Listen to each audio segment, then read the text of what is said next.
one thing we learned about the Milwaukee Brewers under Pat Murphy here in the last year and a half, man, they bounce back from adversity really, really well. They do. And the Brewers, they lose a game, they come back and they win a couple. You don't keep these guys down for long. And such was the case on Monday night. They followed up Sunday's win with another one, beating the LA Dodgers behind Andrew Vaughn. They weren't going to waste any time having him on the bench after he just got called up from AAA. We'll talk about all this coming up next on this edition of Locked On Brewers.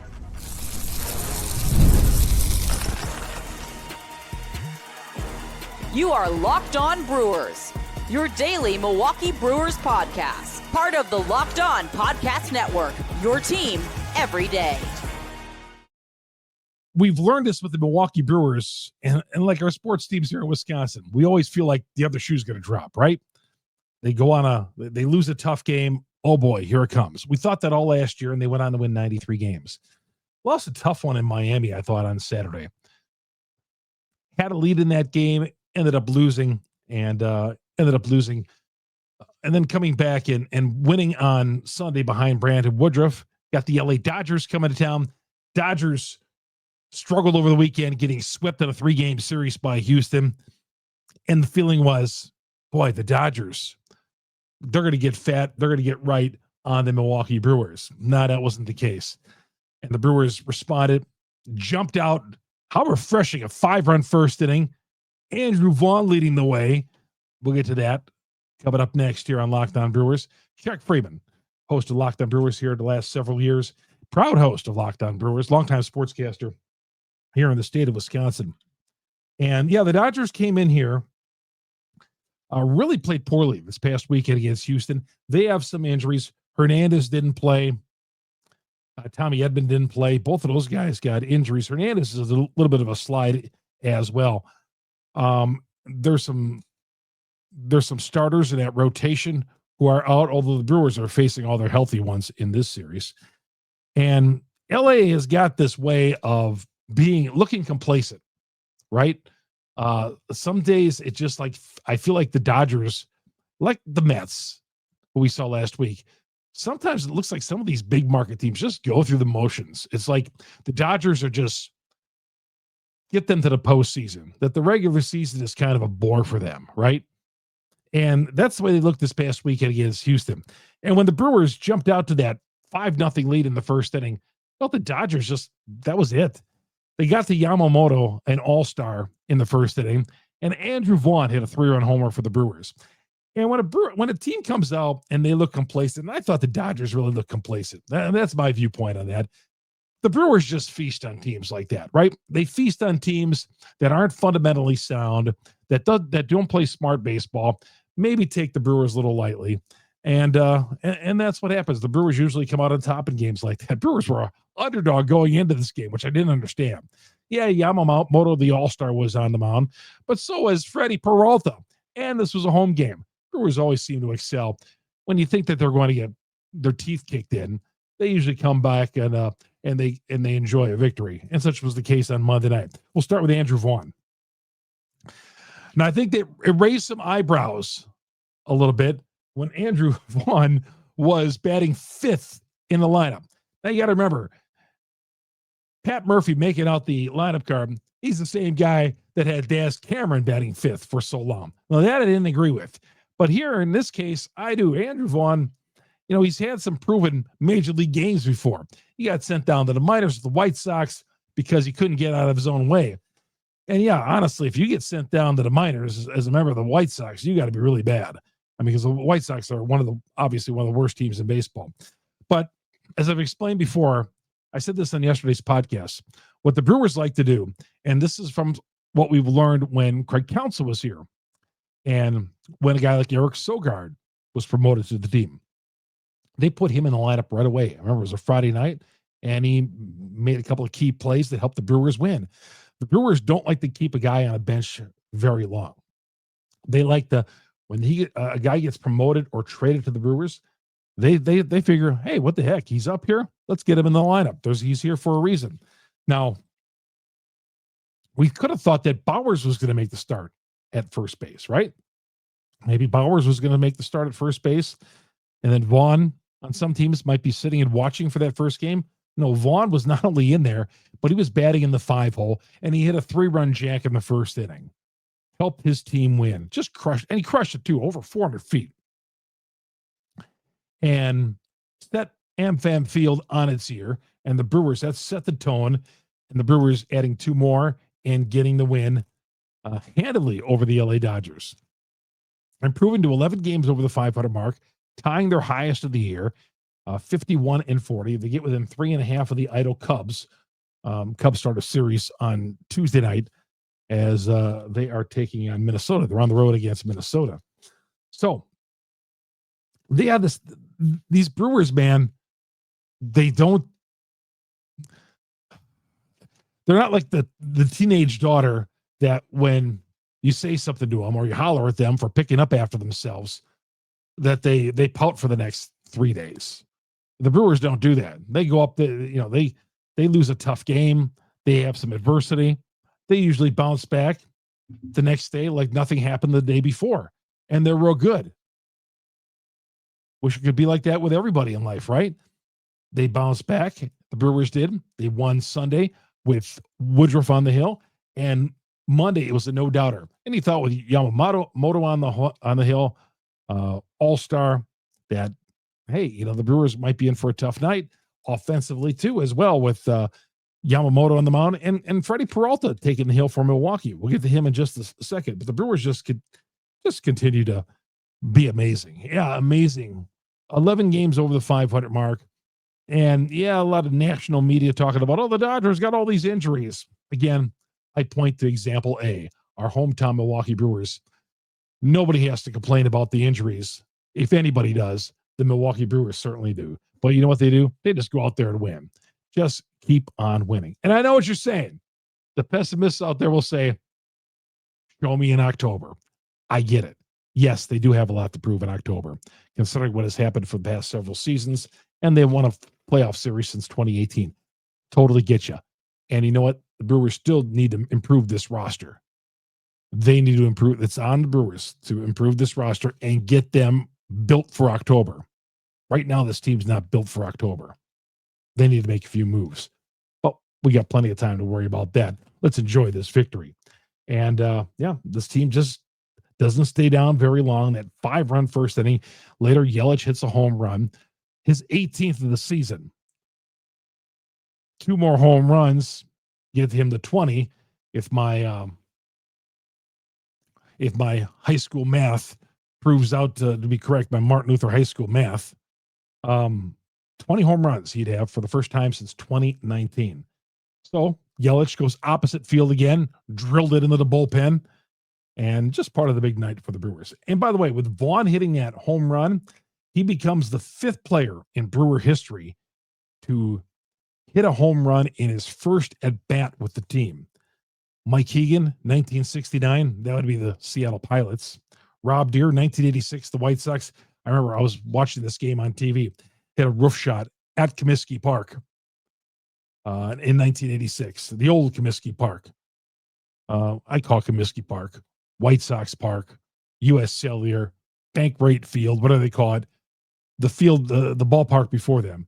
Deere put one on the roof in his first game with the Brewers, 1986. Royce Clayton, first game with the Brewers in 2003, hit a home run. And Gabe Gross, 2006, hit a home run in his first at-bat with the club. And Vaughn did it. As I mentioned in a tweet, maybe it's time. And I see some of the other people out there. Might have been before me. I don't know. I didn't see it, but if you did, credit to you as well. Vaughn's Valley. You remember when Greg Vaughn played with the Brewers back in the 90s? Yeah, he's one of the star players, and who they ended up shipping off to San Diego, and had a 50 home run season with the Padres. Vaughn in County Stadium, in back of County Stadium, on the facing back there, it said Vaughn's Valley in left center field. Vaughn's Valley. I think that was a charity too that Vaughn had as well. Greg Vaughn hit a lot of goners, a lot of home runs, struck out a lot. And he was like the best player on the bad or the mediocre Brewers teams of the mid-90s. So Vaughn's Valley, maybe it's time to bring that back. if this was a WWE event, the Vaughn's Valley signs would have been all out last night at AmFam Field. So get the win in game one. Let's still take that serious. Let's win one of the next two. Yeah, I know what you're saying. Time to go for the sweep. And you know what? Maybe, yeah. The Dodgers kick them while they're down. Brewers got to kick them while they're down. Keep pounding at them. The Brewers are 10-5 against first place teams this year. 10-5. We're a 140 underdog. And I see they're on underdog with Misiorowski and Kershaw coming up on Tuesday night as well. But Hoskins, we talked about on the podcast on Sunday night, Monday morning, sprained thumb. And some of you have asked, is if Vaughn comes up here and produces, does that mean that the Brewers would trade Hoskins? Even if Vaughn had a big week this week, okay? And Hoskins, it's not going to be a long trip on the IL. I still don't think they trade Hoskins. I don't think they do that. I just could not see it. But Vaughn, hey, he controls this. He could stay on the roster. He could earn himself playing time. But I think they still like Hoskins in the heart of that order. But we'll see. Vaughn could make things interesting, I guess. He comes up here and produces. And if he has games like he did on Monday night. Okay, when we come back, we'll talk about Freddy. We didn't mention Freddy's performance. Freddy was just terrific. Doesn't look like he's going to pitch in the All-Star game. The Brewers did have an injury on Monday night. We'll talk about that. We'll update that as well. All that coming up here on this edition of Locked On Brewers. Locked On Brewers brought to you in part by FanDuel, America's #1 sports book. Got to love that live betting on FanDuel. Hey, you're already watching all the action. Why make it more thrill? Why not make it more thrilling with FanDuel? You get in all the action while your friends are getting sunburned on the beach, maybe out on a golf course, enjoying the 90-degree temperatures. Well, today we didn't have 90s in Wisconsin. If you're inside watching the game, nothing wrong with that. I've always said that. My dad would have hated me watching games inside and staying inside watching a game. Hey, you're supposed to be outside. No, the Brewers are playing. I got to watch the Brewers. But with FanDuel, if you're going to stay inside and watching the games, hey, FanDuel, get in on all the action. And again, their live betting is so good, man. Maybe there's a team, maybe you like a heavy favorite and they get down early in a game. And like the Dodgers. Well, the Dodgers wouldn't have done the job on Monday, but like last week against the White Sox, a few of those games, they got down early. And then you get better odds if you go on the Dodgers. If your team that you like, the favorite, gets down early. If you're new to FanDuel, new customers can get $150 in bonus bets when your first bet wins. And it's got to be a $5 bet. A $5 bet wins, you get $150 in bonus bets. So open that FanDuel account today. Go to the app, visit FanDuel.com to get started today with FanDuel. Chuck Freeman here on Locked On Brewers, part of the Locked On Podcast Network. We are your team every day. By the way, our podcast, if you're watching us on YouTube, hey, we're on a bunch of audio platforms as well. Go to Google, Spotify, Apple, wherever you download audio podcasts, we all do it. Go to your favorite platform, search Locked On Brewers, hit the subscribe button, hit the bell, wherever the alert is, and you'll get the audio version of Locked On Brewers daily. And all the content, of course, is all free. As for if you're already viewing or listening to us on the audio platforms, okay, go to our YouTube page. Go to our growing YouTube page, search Locked On Brewers, hit the subscribe button, hit the bell. That'll alert you every time we drop an episode on Locked On Brewers. And, of course, please follow me on Twitter. Chuck Freeman, FREIMUND. You got a question you want me to answer? Always feel free to DM me. If you want, Facebook friend me as well. If you want to ask me questions on there in the messenger, hey, always free. We are a Brewers community. I'm hoping to lead the way here on. I am leading the way, hopefully, on Locked On Brewers. We'll see you at the ballpark here in the next couple of nights with the Dodgers in town. Looking forward to it. I see the Brewers again are already a small underdog. Freddy Peralta last night. Again, 6 innings. No earned runs, 7 Ks, 5 hits. And when I say again, man, just keeps rolling along, doesn't he? And I was thinking about this. when I was on a radio show on ESPN Lacrosse today about how Woodruff comes out and pitches 6 innings of 2-hit baseball. I was like, God, how Woodruff, who's been on the injured list for almost 2 years, and some of these guys can't even go over 5 innings, but Peralta did it tonight. 7 Ks, 5 hits, came out to a standing ovation. Just really, really cool. And Peralta said after the game, he said it was a different pregame for him. He was running through his mind this lineup that the Dodgers have. Even though the Dodgers had a couple of key players out, he said, Ohtani, that is a tough leadoff hitter, right? I mean, this Ohtani in the leadoff spot. Is there a tougher out than that guy in the leadoff spot? I mean, he's just great. And Peralta said he had to think through a few things tonight, but Freddie was great. Man, best bargain, and maybe the best bargain in pro sports right now. Freddy Peralta, 6 innings, no earned runs, 7 Ks. And he is going to pitch on Sunday. The Brewers have announced their rotation for Sunday, for this weekend series against Washington. Priester on Friday, Woodruff on Saturday, Peralta on Sunday. That means he's not going to pitch in the All-Star game. As I said, and as I said before, Brewers could care less. I mean, yeah, it's cool that Freddy Peralta is in the All-Star game, although it did cost the Brewers $100,000 as a clause in Freddie's contract, meant that Freddie gets $100,000 bonus for making the All-Star team. But they're concerned about them, and I'm with the Brewers on that. They're not going to sit him out on Sunday and say, Freddie, well, you're pitching in the All-Star game. We're going to rest you. No, they're going to get their use out of him. He's pitching twice on the homestand, pitched Monday night, and he's pitching Sunday as well. So that is very cool that Freddie is going to pitch, and he still might go to the game, I guess, and get introduced and all that, but he's probably not going to pitch. Obviously, he's not going to pitch because he pitched on Sunday, not going to pitch on Tuesday. And then hopefully when the Brewers come back and following Friday, when they open up the second half of the season, Freddie is ready to pitch again. Aaron Ashby took a ball off his hand on a comebacker. Murphy said afterwards the x-rays were negative and he is going to be okay. Took it off his left hand. He is going to be okay, so that is good to know. Ortiz was not in the lineup. Joey Ortiz was not in the lineup on Monday night. And he was taken out of the game on Saturday. Didn't think much of it.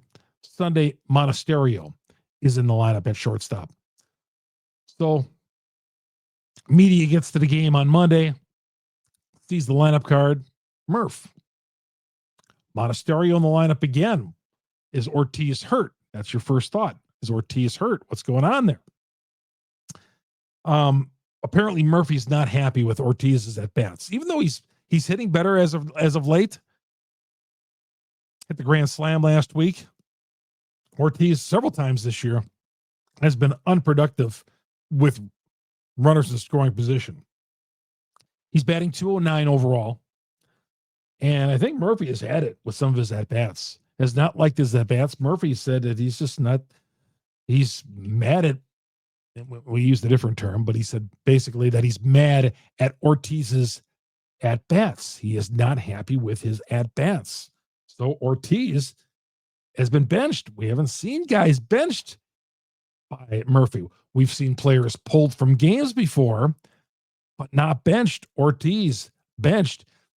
Might have been benched after he bounced in that double play last week against the Mets. Had he not hit that grand slam at his next at bat, Murphy was not happy that Ortiz, first ball hitting, bounced into a double play last week against the Mets. And Murphy went on to say that he's not happy with his approaches at the plate. Needs to change it. So Ortiz to the bench. I have said all along, I don't think Ortiz is long for the Milwaukee Brewers. He might be there the rest of this season, but I don't think he's the long-term solution at shortstop. Yes, he's got a Gold Glove like on defense. He's the Gold Glover. He's not a Gold Glover, but he plays Gold Glove defense. Spectacular plays. Offensively, just his bat is weak. I think we've seen enough that Joey Ortiz is not an everyday player offensively. And right now he's being benched. He's been 206, 209 in that ballpark. And the Brewers, and he has, Murphy has seen enough. So, but unfortunately, Monasterio is the option there as of right now. Maybe the Brewers go out and get themselves somebody. But, I mean, let's face it. We would not feel comfortable if the Brewers stood pat. If Ortiz is going to the bench and being a backup, if Monasterio is the everyday shortstop, right? We saw too much of Monasterio 2 years ago, and I was saying he's just not an everyday player. Monasterio is another guy who's just a utility guy at best on a major league roster. So if this is the route they're going with Ortiz, and they don't have long-term plans for him, and they don't feel like he's an everyday player anymore, they need to find themselves a shortstop. I do feel long-term, as I said this on podcasts before, Terang is the future shortstop on this team.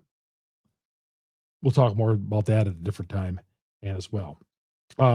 Blake Perkins was in the clubhouse on Monday night. Said his groin injury is fine. He was shagging some fly balls on Monday night. Said he's going to play a couple more games in Nashville. And Murph kind of indicated last week that because of the way Isaac Collins is playing out in left field, and Bowers has not been able to get any playing time, there's kind of a logjam out in the outfield. And he said, kind of alluded to that Perkins could be optioned outright out to Nashville. We'll see. But Perkins was with the team. And as you know, he has not taken one at bat with the Brewers this year because of he's been rehabbing and he's recovering from his injury.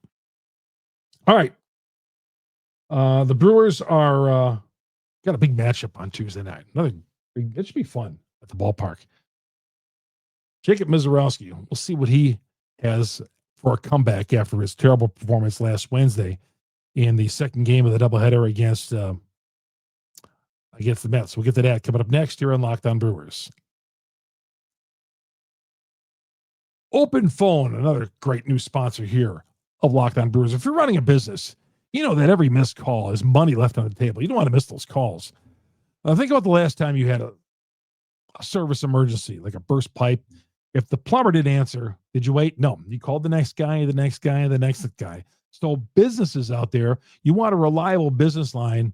You want it very, very much so, because you need to have that business line important so you don't miss your calls, so you don't miss out in business. That's where OpenPhone comes in. OpenPhone is the #1 business phone system out there. Helps you streamline, scale customer communication, all from an app on your phone or computer. Amazing. Hey, no more juggling 6 phones anymore. With OpenPhone, they're offering all Locked On Brewers listeners 20% off your first 6 months at openphone.com/lockedonmlb. openphone.com/lockedonmlb. Again, they're going to figure out a way to get you all these calls. OpenPhone does it. They're the #1 phone system, business phone system in the country. They'll streamline and scale your customer communication. Again, all from an app on your phone. Take advantage of this offer. OpenPhone offering all Locked On Brewers listeners 20% off your first 6 months at openphone.com/lockedonmlb. All right. We kind of zeroed in on this potential matchup last week and kind of put 2 and 2 together and looked at the Dodgers rotation and the Brewers rotation and saw, wow, it could be Clayton Kershaw against Jacob Misiorowski. The veteran Clayton Kershaw, he's going to be a first ballot Hall of Famer against Jacob Misiorowski. And Kershaw's a guy the Brewers always have problems with, right? I mean, look at the history. The Brewers struggle against Clayton Kershaw.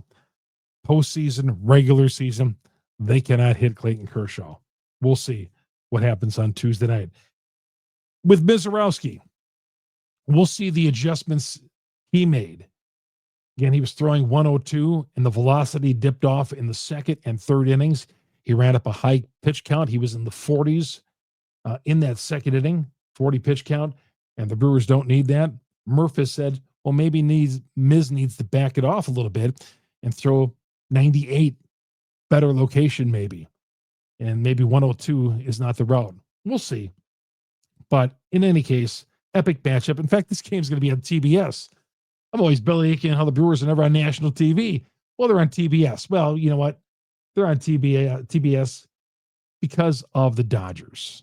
And the Brewers are playing well. It's a good matchup. Why wouldn't it be a national broadcast? Kershaw and Misiorowski got a good matchup right here. Good pitching matchup. As I said, the Brewers are 3.5 behind the Cubs. Cubs start a series against the Minnesota Twins. Man, the Cubs just keep rolling. They bounced back to Saturday. Got to win Sunday against St. Louis on Sunday Night Baseball. Couple of quick notes. This home run derby that's coming up on July 25th, this is no gimmick battle royal right here. This is no gimmick battle royal. These guys who are coming for this home run derby are all out to win it.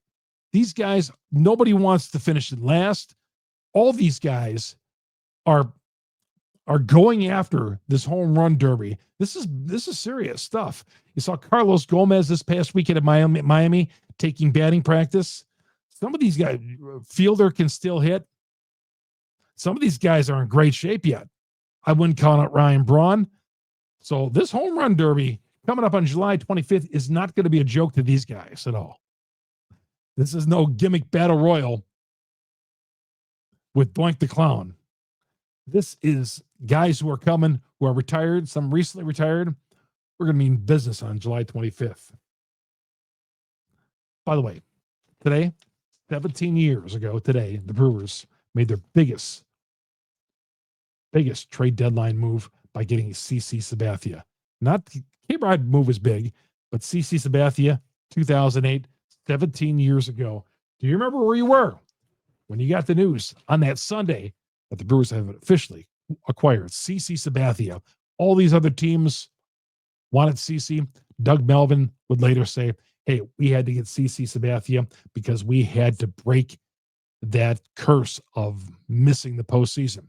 Remember, as of 2008, the last time the Brewers had made the postseason was 1982. They had gone 26 years without making the postseason. That's an embarrassing trend. We don't even want to see that ever again. I don't want to see a couple of years, but they had 26 years. He felt they had to go out and get CC, and CC pulled, and dragged them into the postseason in 2008 and broke the 26-year drought. All right, enough of going down on the history road there. This is Chuck Freeman. You see me at the ballpark this week, please stop and say hello. I won't have the pink glasses on. But again, on our podcast, you get it Google, Spotify, Apple, on all the major downloads. And of course, our growing YouTube page, search Locked On Brewers, hit the subscribe button, hit the bell. Help us get the 5,000 subs. Have yourself a great Tuesday, everybody. Looking forward to the matchup. Kershaw against Miz on Tuesday night. We'll be right back here late night, early Wednesday morning with the next edition of Locked On Brewers. We'll see you then.